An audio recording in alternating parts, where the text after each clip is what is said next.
They were seen as minor, strange, unimportant. But when the galaxy forgot who it was, they were the ones who remembered. They didn't arrive with fleets. They came carrying every forgotten voice. The story no one wanted to hear suddenly started speaking. And now the galaxy must decide, stay silent, or finally listen to everyone. Stay with us to find out how this story ends, and don't forget to subscribe. For the record, the humans were not supposed to be part of the Galactic Accord. Not seriously. Oh, sure. They had representatives, little embassies, a couple of commercial vessels and joint sectors. Technically, they were signatories. But culturally, militarily, politically, they were background noise. Charming, enthusiastic, chaotic background noise. Until now. Ambassador Trana of the Jathri Confederation pressed her primary claws together, fighting the pounding migraine that had bloomed halfway through the human's introductory speech. "Let me get this straight," she said, turning her frilled head toward the human across the table. "Your captain, who is, by your own words, not a trained diplomat, entered the throne chamber of the Gruntalk sovereign monarch, wearing a bathrobe?" "Yes," said Commander Lex Weaver, completely unbothered. In fairness, it was a tactical bathrobe. Trana blinked. "What in the name of the core stars is a tactical bathrobe?" "Thick terry cloth," Lex explained. "Highly absorbent. Good against plasma spray and inconvenient bureaucracy." The translator hesitated on that last bit, perhaps confused whether bureaucracy was a type of corrosive gas. Trana slowly rubbed the base of her crest. And then he requested, "Tea?" Lex nodded. Which was, I admit, bold. The Gruntalk don't have mouths. And yet you still managed to de-escalate a sovereign military alert. Lex leaned back. Yeah. Turns out nobody had ever just sat down and asked the Gruntalk if they were okay. Turns out they were just cranky because their spawning pools were contaminated with trace selenium. There was silence. And then, reluctantly, someone at the far end of the table, Ambassador Vulek, of the rigid and rule-loving Quantari Union, said, "And you solved it with pH strips and water filters from your mess hall?" Lex grinned. "Science, baby." Outside the chamber, in the observation zone, dozens of eyes, sensors, and other less conventional methods of witnessing focused on the human delegation. They weren't impressive. 2 officers, 1 AI support unit in a hoverdock, a diplomat in a uniform too wrinkled for proper decorum, and the commander, Lex Weaver, wearing a flight jacket over diplomatic colors, like someone had told him last minute that he was going to a gala and he decided to bring snacks. But somehow, inexplicably, they were the talk of the Accord. Not because of power, not because of threat, because of results. They got things done, and nobody could explain why. The incident with the Gruntalk wasn't isolated. In the last 6 standard months, the humans had de-escalated 2 active border disputes, brokered a ceasefire in a 700-year-old blood feud, and accidentally resolved a trade war by showing both sides how to grow rice in zero-G. Not because they were smarter, because they were stranger.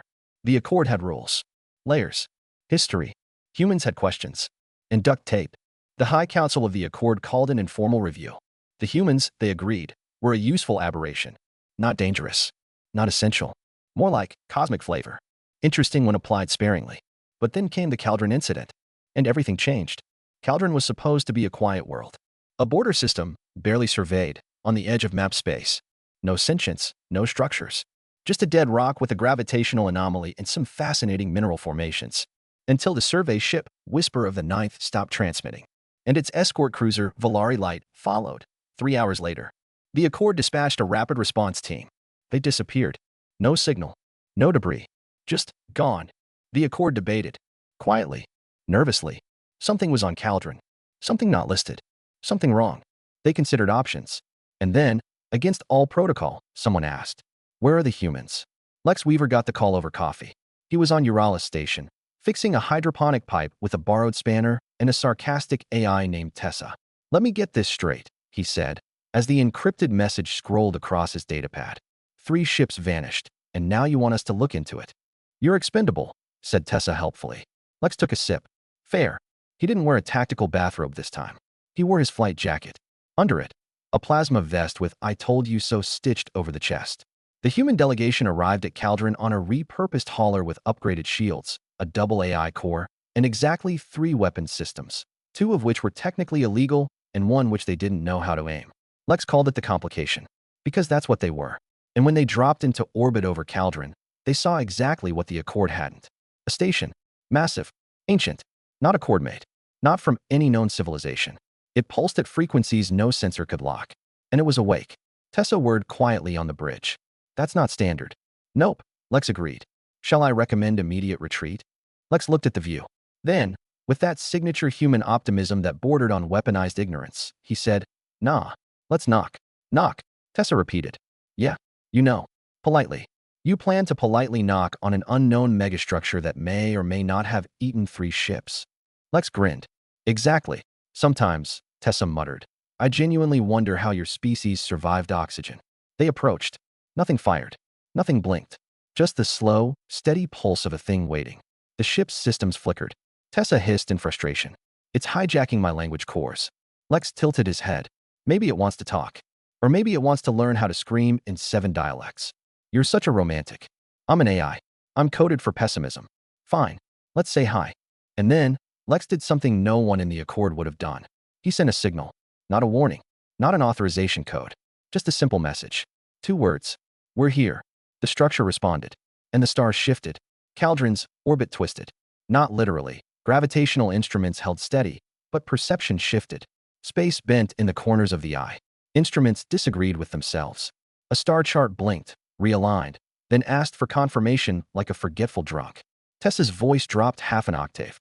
"Lex, I no longer feel comfortable describing our position as orbiting. I feel like we're near adjacent to a suggestion of mass." "That's poetic." "It's not poetry. It's panic with better formatting." Lex adjusted his seat. On the main screen, the station now loomed. Dark metal. No lights. No markings.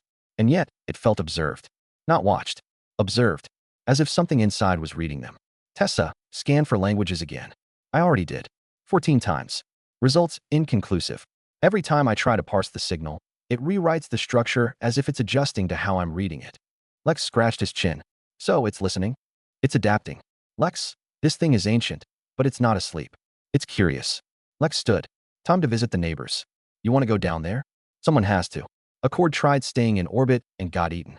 Correction, they disappeared. Eaten is speculative. Fine, we'll go find teeth. The landing shuttle was not designed for this kind of mission. It was a cargo sled with seats strapped to the floor, a shield array duct taped over the top, and 3 layers of reinforced sarcasm holding it together. Lex called it the other problem. Because, he explained, when things go sideways, it's usually the thing you weren't paying attention to that kills you. As they descended, Cauldron's station grew larger, until it blotted out stars behind it like a memory best forgotten. The shuttle docked. A port opened. No airlock cycle. No authorization exchange. Just an invitation. The humans entered. Inside, there was no dust. No corrosion. The walls shimmered in colors the eye chased, but never caught. The corridors bent in ways Euclid never approved. Tessa hovered silently, running a dozen scans per second and learning nothing new each time. "I hate this place," she said. "Respectfully." "Noted," Lex replied, stepping over a shifting floor panel that briefly resembled a human fingerprint. "Lex," Tessa said, "I believe this station is built out of questions." He looked at her. "That's the most accurate thing you've ever said." "Then let's leave." Too late. Because ahead of them, in the center of a chamber that wasn't there moments ago, something pulsed. Not with light. With recognition. It didn't speak. It didn't move. It simply became aware of being seen. Lex felt it. Not in his ears or his mind, but in his memories. Like something old had turned around inside his childhood and taken a closer look. "Lex," Tessa whispered. "This structure, it's responding to us specifically. Not humans. You. That's impossible. It just asked for your name using math." He stepped forward. "Lex Weaver," he said aloud. There was a pause. Then, "Lex. Function, response node. Designation, inductor." Lex blinked. "What's that supposed to mean?" The walls shifted. A door opened. Beyond it, nothing. Not darkness. Not vacuum. Just conceptual space. "Lex," Tessa said again. "This might not be physical anymore." "I'm still walking," he said. He stepped through. The room changed. He was standing on Earth. Not a simulation. Not nostalgia. Actual Earth. The air smelled of late summer grass and childhood. And across from him sat a figure. Human. Old. Eyes like cracked stone. The figure smiled. "Took you long enough." "Who are you?" "Someone who failed last time." Lex narrowed his eyes. "Last time." The figure gestured. Around them, images spun.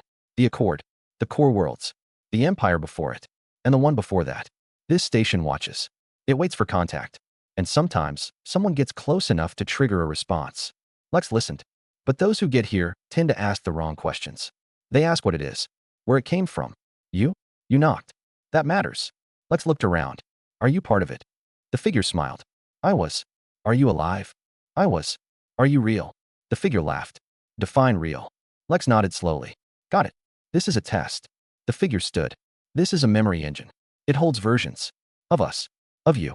Of everyone who came close and tried to rewrite the story. And it's been collecting threads for thousands of years. Why? To learn who actually wants to hear the truth, not just be right. Lex considered that, then asked, what happens if I fail? The figure looked up. Then the station waits again. And the accord falls. Again. And someone else crawls into the dark 1,000 years later, asking if anyone's home. And if I pass? The figure grinned. Then the galaxy learns what happens when you let humans into your forgotten halls of power. Back aboard the other problem, Tessa blinked. Lex had been gone 32 seconds. Then he stepped back through the door, eyes wider, pulse steady. You okay? Tessa asked. I think I just had a conversation with an echo of a dead philosopher who used to run the station. Standard Tuesday then. Lex looked at the walls. Bring the ship around. We're opening this thing. Open it to what? He smiled. To everyone. Back on Accord Prime. Trana reviewed the first human report on Caldron. She stared at the transmission, then said aloud. They activated it. Violek nearly dropped his data slate. They what? They spoke. And it listened. What did it say? Trana turned the screen. There was only one message. Access granted. Inductor confirmed. All histories now unlocked. She sat down slowly.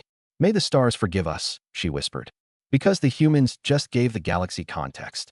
The Caldron station didn't activate in the usual sense.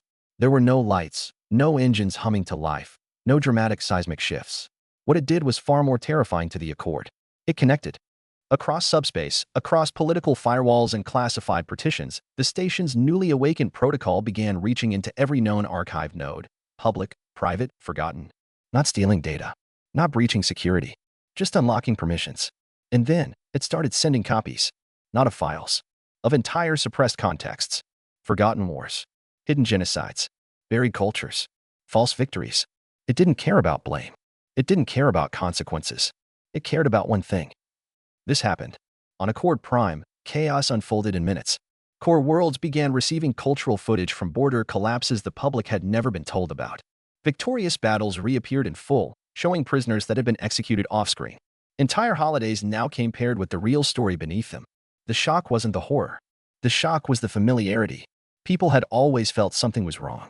They just hadn't known what. Now they did. And suddenly, that silence that had once protected the Accord's stability started to crack. Lex stood at the central console of Caldron Station's core. His hands were steady. His thoughts, less so. You okay? Tessa asked, watching him from her mobile holoform nearby.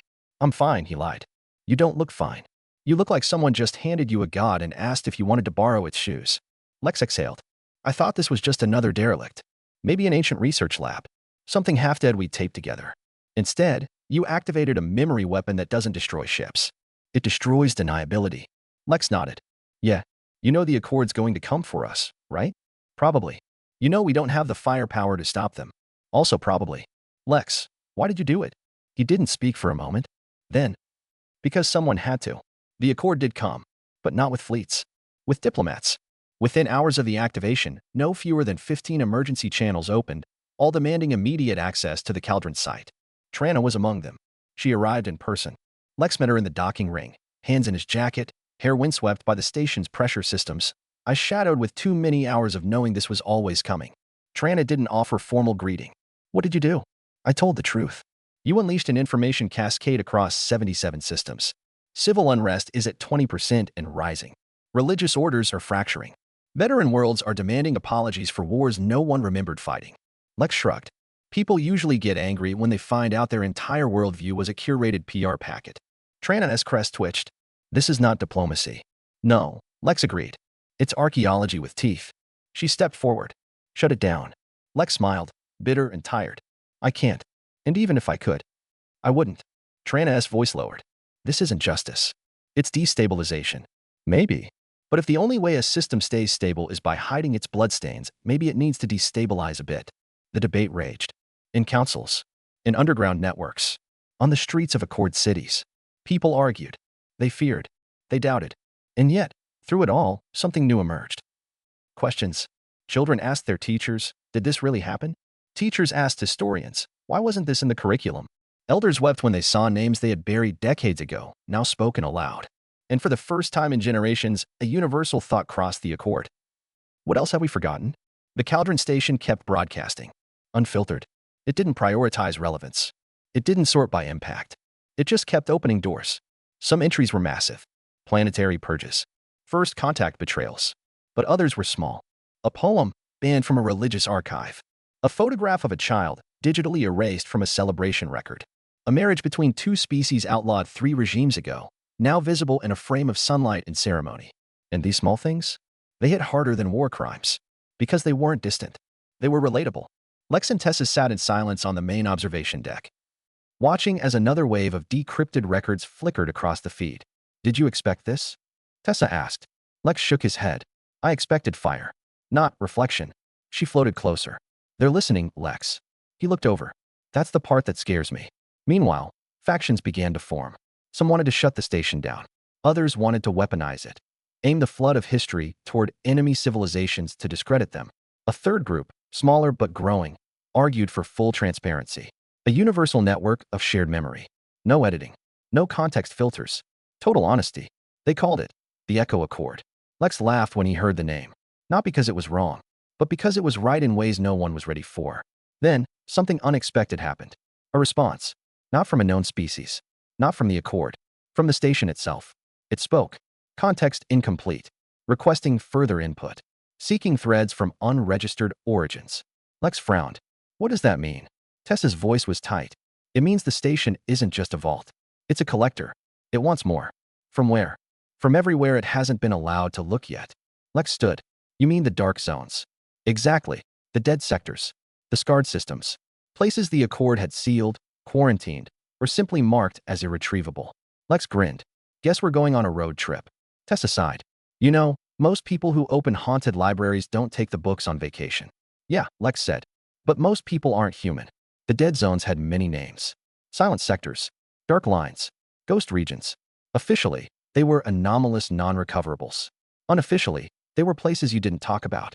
The Accord had reasons. Catastrophic energy signatures. Warp distortions. Folding space failures. But none of those reasons explained why entire histories vanished with them. No records. No survivors. No coordinates, unless you knew where to look. And Caldron did. The station had begun broadcasting search patterns. Queries sent not into active systems, but into the fractures, the broken, unstable parts of the galaxy that maps had simply avoided. Tessa didn't like it. I've run the math, Lex. The areas Caldron's pointing to? These aren't just dangerous. They're wrong. Lex studied the data. Subspace tremors. Radiation readings with inconsistent decay curves. One sector, designated Omega-12, showed time signatures that looped inside themselves. And yet, the signal was there. Buried under chaos. Not noise. Suppression.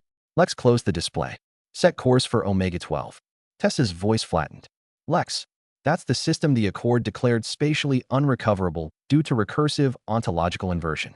In English, reality broke. Cool, Lex said. Pack snacks. They took the other problem. Caldron didn't move, physically at least. But it sent with them a data seed.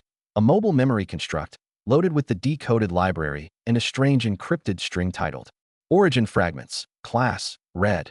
Tessa tried decrypting it 4 times before giving up. It's not that I can't crack it, she said. It's that it keeps changing the rules as I try. So it's alive? No. Worse. It's intentional.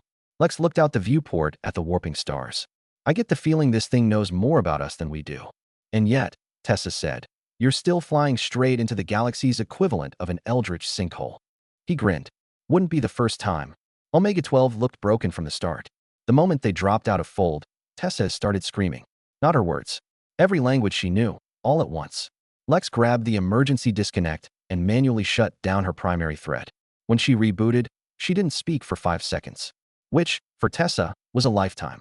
Finally, she said, sorry. What happened? I didn't think. I just felt everything. And everything here is wrong. The stars twisted unnaturally. Planets orbited in triangles. Dead structures floated in perfect spiral chains. Gravity locked into fractal recursion. And at the center? A station. Like Caldron, but deformed. Cracked open. Leaking memory like bleeding light. Lex piloted manually. The closer they got, the more other problem systems began reverting to defaults they didn't have. Menus from languages never used. Ship subsystems named things like Hardlink and My First Regret. It was a horror show of half-remembered technology. Lex set the ship to drift, suit up, and dock. Tessa protested. Lex, this isn't a door. It's a mouth. I know. And you're walking in? He smiled tightly. Someone has to see what we've tried so hard to forget. The station wasn't dead. It was remembering. Pearly. The walls bled old songs. Lights flickered in rhythm with unknown alphabets. Rooms changed shapes when you weren't looking. Lex walked slowly, the memory seed from Caldron glowing faintly in his palm. It guided him, not to safety, to relevance. At the center, a core black, shivering, nearly fractal, began pulsing. A voice echoed. Not words. Emotions. Grief. Regret. Guilt. Fury. Tessa hissed in his earpiece. Lex, this isn't a station. It's a scar. And it was opening. The core collapsed inward. And Lex was somewhere else. A memory space. But not his. Not Tessa's. Someone else. Dozens of voices. Hundreds. Then, one spoke. One clear, human voice. If you're hearing this, we failed. We tried to clean the archive. We thought suppressing the worst parts would keep the galaxy stable. But it didn't forget. It fractured. Caldron was the first attempt to preserve it without emotion. This place was the second. We called it Echo's End. Lex stood in a projection of a war zone. Bodies. Cities folded into themselves. Ships fighting ships with the same insignia. We created it to hold the memory. All of it. But we didn't understand what happens when you lock trauma into a structure that can't forget. It loops. It spirals. It learns to defend itself the only way it can. By making remembering unbearable. The voice paused. Then. But if you're here, it means someone figured it out. That you're not afraid of memory anymore. And that means it's time. The core flared. And a new file appeared in the seed. Not data. A name. Back aboard the ship, Tessa was panicking. You've been out for 26 minutes. I'm fine. You're glowing. Lex looked down. The seed burned white-hot. Then cooled. On the display, coordinates. A planet. Not on any map. Labeled only. Origin, locked sector. Class, prohibited. Tag, home. Tessa whispered. Lex, is that a... He nodded. Earth. The last true Earth. The one even humans had forgotten. The name Earth hadn't been spoken in an official Accord document in over 300 years. Not banned. Not classified. Just quietly excluded. A historical abstraction. A defunct habitat. A narrative inconvenience. But now, there it was. Blinking on the nav map. Not as a theory. As a destination. Lex stared at the coordinates. They buried it. Tessa's voice was low. No. They buried the idea of it. The place was always there. They just didn't want anyone to look. Lex stood. Plot the course. Lex, Tessa warned, this planet, it's surrounded by 37 layers of automated dissuasion. Which means we're exactly the wrong people to tell not to go. They dropped out of full space at the edge of a debris field. Not asteroid fragments. Satellites. Thousands. Old. Obsolete. Drifting like rusted bones around a forgotten god. Each one still blinked red. Each one still said the same thing in different formats, languages, and protocols. Do not approach. Lex exhaled. Doesn't seem very welcoming. Tessa replied. Neither are tombstones. But they still hold names. As they moved closer, the system began to resist. First with static. Then with interference in Tessa's code. Then with dreams. Lex blinked in his seat. I suddenly clouded. The sound of sirens. The pressure of ash. A child screaming in a language he didn't know, but felt like home. He shook his head. Tessa, what's happening? I'm losing integrity. Her voice fragmented. I think the system is asking us if we're ready. For what? To feel it. They passed the final ring. And saw it. Earth. Still whole. Still blue. Still spinning. But different. As if time had coiled tightly around it, refusing to let it move forward until someone came back and told it the story of what had happened. The clouds drifted slowly. The continents were cracked. Not destroyed. Weeping. Lex stared at the screen. And whispered, we're home. The ship landed in what used to be the North American sector. Specifically, the ruins of a city that still bore traces of its ancient name beneath vines, rust, and time. Chicago. Lex stepped out into wind that smelled of rain and dust. The streets were empty, but not silent. The earth remembered. Voices echoed in the air. Fragments of protests. Laughter from balconies. Footsteps running down fire escapes. And under it all, a pulse. Tessa hovered beside him. This place isn't haunted. Lex looked around. No. It's waiting. At the center of the ruined city, beneath the collapsed bones of a library, they found it. A chamber. Perfectly preserved. Not a vault. Not a command center. A recording room. Hundreds of data banks. All powered. All active. A voice greeted them as they entered. Calm. Male. Human. Welcome, wanderer. If you're hearing this, then the others failed to stop you. Good. That means maybe, just maybe, we're finally ready to tell the truth. The voice continued. This isn't a warning. This isn't a revenge log. This isn't some final message for a future we gave up on. This is just our side, our version, our story. Because the galaxy moved on without asking what happened here. And now it thinks we disappeared because we were weak. But the truth is simpler. We didn't disappear. We chose to step back. Because we saw what remembering felt like. And no one else was ready to carry it. Lex closed his eyes. He could feel it. Every inch of it. Not guilt. Wait. Tessa's voice trembled. Lex, this room. It's wired into the archive. It's the origin node. Every thread the station ever broadcast, it started here. He nodded. And that means everything we've unearthed, every story, every fracture, was built on this one idea. What idea? Lex looked at the playback. If you forget what broke you, you will break again. But worse. Without knowing why. They uploaded the full Cauldron seed into the system. It didn't reject it. It welcomed it. Files aligned. Memories fused. Everything fit. Like a puzzle waiting centuries for its final piece. And then the planet did something no one expected. It spoke back. Integrity restored. Context complete. Broadcast ready. Tessa blinked. Broadcast to where? Lex stared at the screen as a new set of coordinates lit up. Not one. Hundreds. Each one marked. Dead system. Each one labeled. History interrupted. He looked at Tessa. They weren't lost. She nodded. They were cut off. Outside, the sky shifted. Satellites reactivated. The debris field began to spin. Not randomly. Deliberately. A new transmission launched from the planet. Encoded not as signal, but as a motion. It wasn't data. It was an invitation. To remember. To reconnect. To rebuild what had never been finished. Lex sat on the edge of a broken concrete wall, watching dawn break over a city that had waited centuries for someone to come home. Tessa hovered nearby, quiet. He exhaled. Do you think they'll answer? She smiled. I think they already are. The signal from Earth moved faster than authorization. Faster than caution. Faster than fear. It bypassed everything designed to slow information.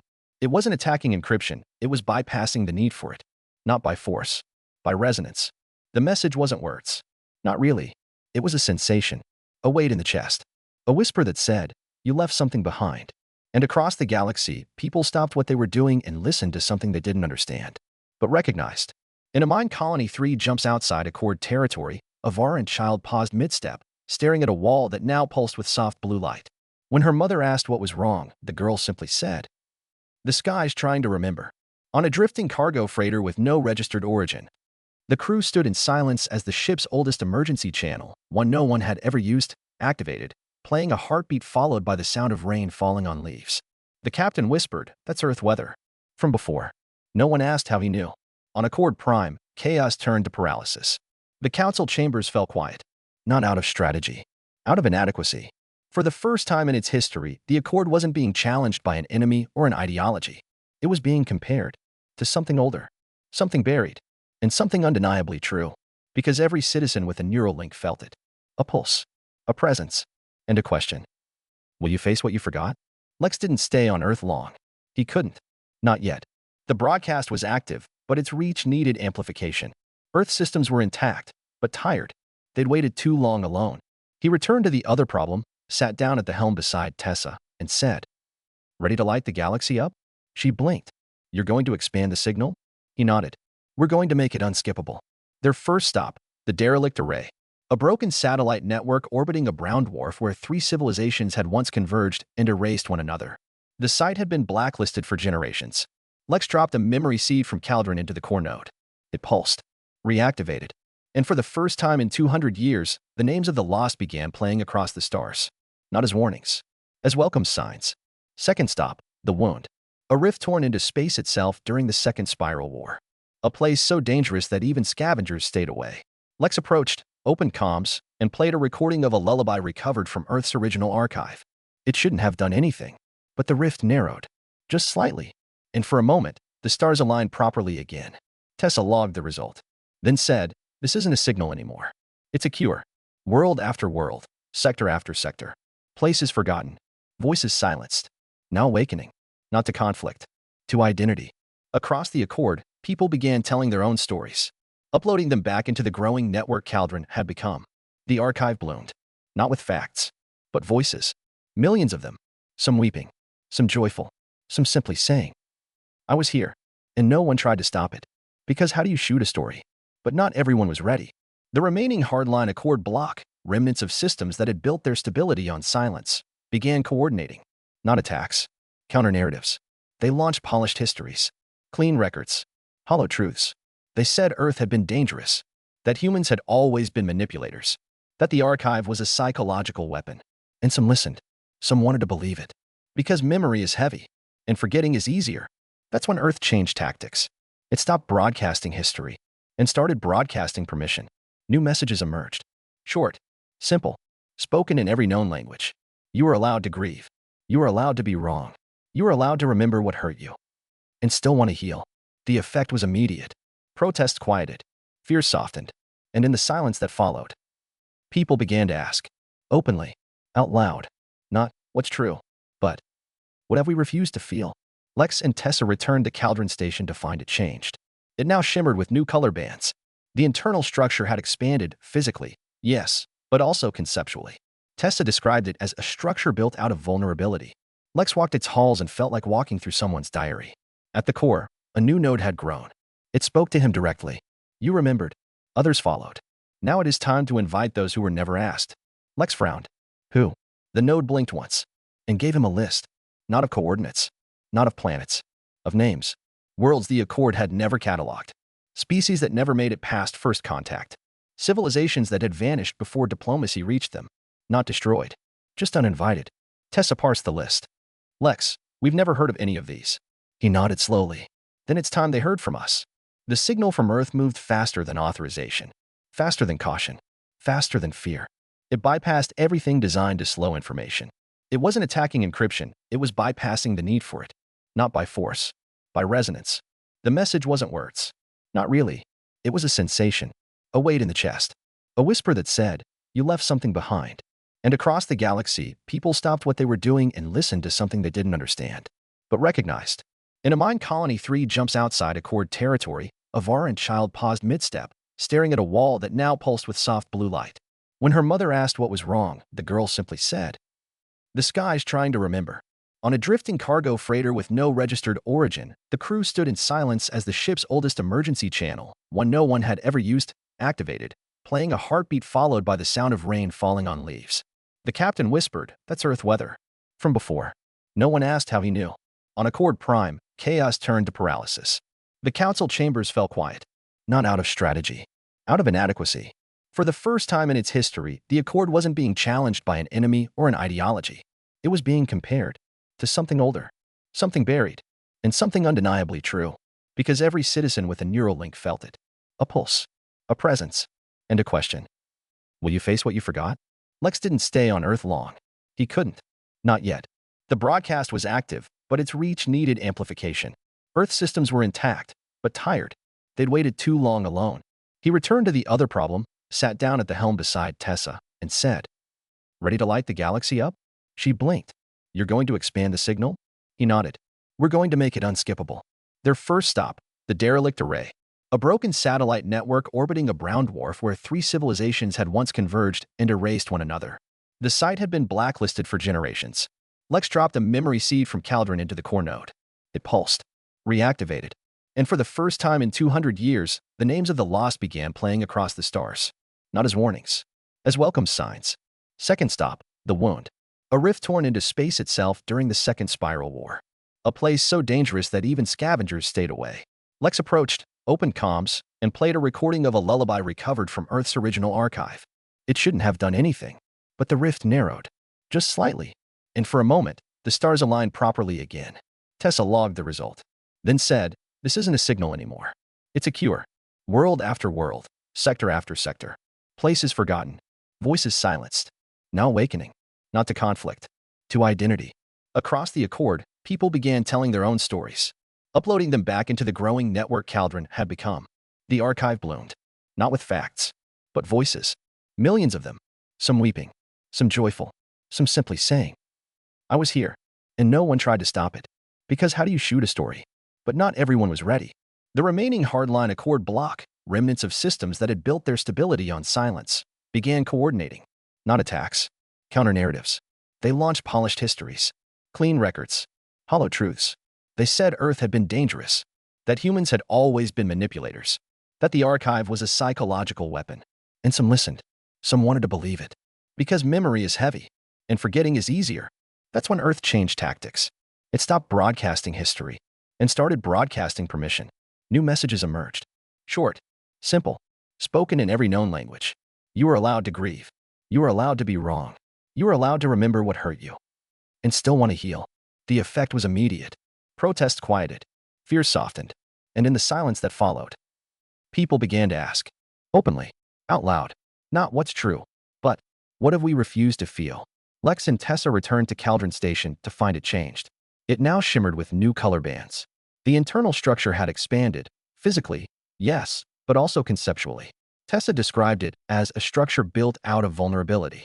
Lex walked its halls and felt like walking through someone's diary. At the core, a new node had grown. It spoke to him directly. You remembered. Others followed.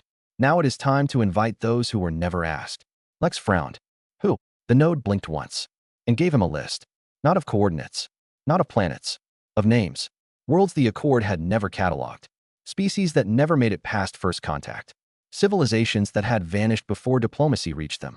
Not destroyed, just uninvited. Tessa parsed the list. Lex, we've never heard of any of these. He nodded slowly. Then it's time they heard from us. The names given by Caldron Station weren't organized alphabetically. They weren't indexed by location, or risk level, or proximity to Accord sectors. They were listed by one factor only. Ignored. Tessa didn't like that.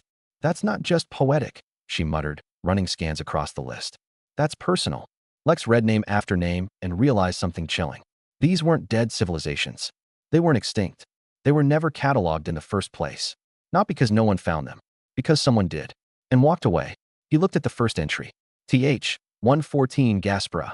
Status, no diplomatic contact. Tags, pre-language development, unstable biosphere, discarded observation logs. Tessa scrolled back into the records. They were monitored for 80 years. Then the Accord just dropped them. Why? Too volatile. Too incompatible with peacekeeping norms. Lex stared at the screen. They were too angry. Tessa was quiet, then said, like us. They plotted a course to Gaspera. No beacons marked its orbit. No warnings. Just a gray-blue world rotating under a haze of volcanic steam and aurora storms. Lex brought the other problem into high orbit and immediately silenced the engines. Passive skin only. Why? Tessa asked. Because last time we showed up uninvited, we taught the galaxy to scream. They found structures in the canyons. Not advanced, simple shelters, but they were aligned along geomagnetic fault lines, shaped in harmony with planetary resonance patterns.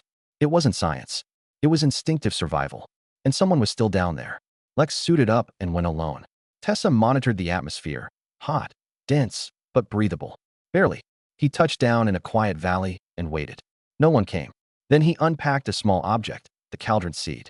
He placed it on a rock, activated the low-frequency tone, and stepped back. The pulse was silent. Invisible, but not to the people of Gaspera. Within an hour, they arrived.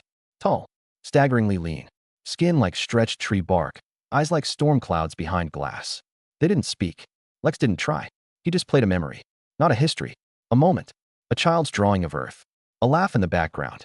The kind of thing that would mean nothing unless you understood what it meant to lose it. The lead Gasper stepped forward and exhaled a sound.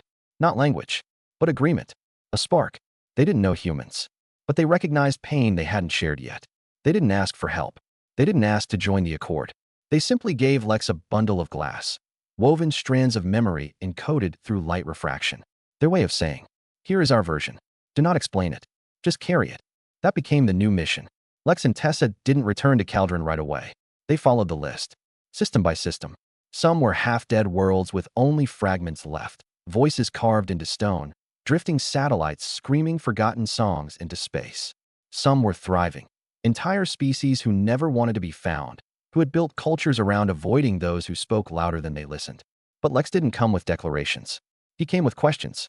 And the most important one was always, do you want your story remembered? Most said yes. Some said no. One said, we will give you one sentence. It is enough. The rest belongs to us. That sentence was, we survived differently. And Lex respected that. He didn't broadcast them. He didn't archive them. He carried them, just as promised. And then they reached the final name. It wasn't a species. It wasn't a location. It was just a designation. Increment, increment, increment. Source, null. Context, anomaly. Caldron tag, precursor event, possible original silence. Tessa looked over the file. There's nothing here. No direction. No history. Just this. Lex stared at it, and somehow felt watched. Plot a jump, he said. Tessa hesitated. To where? He didn't answer immediately. Then, let's see where nothing takes us. The coordinates led them into the folds between map systems. Space twisted, like trying to walk through a library that rearranged itself every 5 steps. Their instruments failed. Their logic maps unraveled. And then, stillness. A single structure, floating in nothing. Not old. Primordial. Tessa whispered, Lex, this doesn't look like it's from our galaxy. Lex stared. No. It looks like it built ours. The structure wasn't dead, but it wasn't alive either.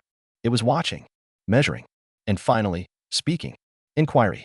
Do you wish to be remembered? Lex stepped forward. I'm not asking for me. The silence pressed in. Then, record initiated. Context, humanity. Status, unreliable. Pattern, recursive resilience. Assigned role, the carrier of others. The structure collapsed into itself, leaving only a stream of data encoded in organic noise. Tessa caught it mid-burst. It wasn't a story. It was every voice they'd gathered, each one folded into each other, as if the galaxy had decided to build a new archive and had chosen humans to carry it, not because they were strong, not because they were first, but because they were the only ones reckless enough to remember everyone else. The human ship returned to Caldron, silent and heavier than when it left. Not physically, narratively. They carried hundreds of civilizations in the hold now, not in cages or cargo, but in voices, stories, fragments of culture once dismissed, forgotten, or rejected, each encoded into the archive. Not sorted, not labeled, just given room to speak. Tessa uploaded the final bundle. The station pulsed. Not brightly, but warm, welcoming. For the first time in recorded history, the archive system recognized a complete interspecies, cross-temporal, extracartographic memory integration. Its designation? Increment Humanity, role, Universal Echo. They remembered you when no one else would. The Accord's formal leadership didn't know how to respond. They couldn't ban it. They couldn't reverse it. Too many systems were already listening. Even those who didn't understand still felt the pull of something older than order. Belonging. But this wasn't about power. It wasn't a new galactic order. It wasn't a movement. It was permission to exist with complexity. And Earth? It didn't build fleets. It built rooms. Listening rooms. Echo chambers. Places where emissaries and travelers and refugees from across the galaxy came not to negotiate, but to unpack what they carried alone for too long. Children from the unseen worlds came to learn songs from ancestors whose language had been classified as unstable syntax. An AI that had once been used to simulate species extinction models now ran storytime circles for multi-species generations. And across every archive wall, etched into soft glow panels, was one phrase in every language. If you're still here, then your story isn't over. Lex declined all medals. So did Tessa. They weren't interested in recognition. They had what mattered. Tessa was now the head of the Mobile Archive Initiative, working with hybrid teams to seek and integrate unknown memory clusters. Lex? He went back to space, flying a small, unmarked ship, dropping off recordings, visiting planets that hadn't been spoken to in generations, and leaving behind listening beacons. Not transmitters. Because not every story needs to be shared right away. Some just need someone to wait for the right moment. The last message Earth sent wasn't to a government. It wasn't to a species. It wasn't even to the galaxy. It was addressed to whoever came next. Not next in power. Next in pain. Next in survival.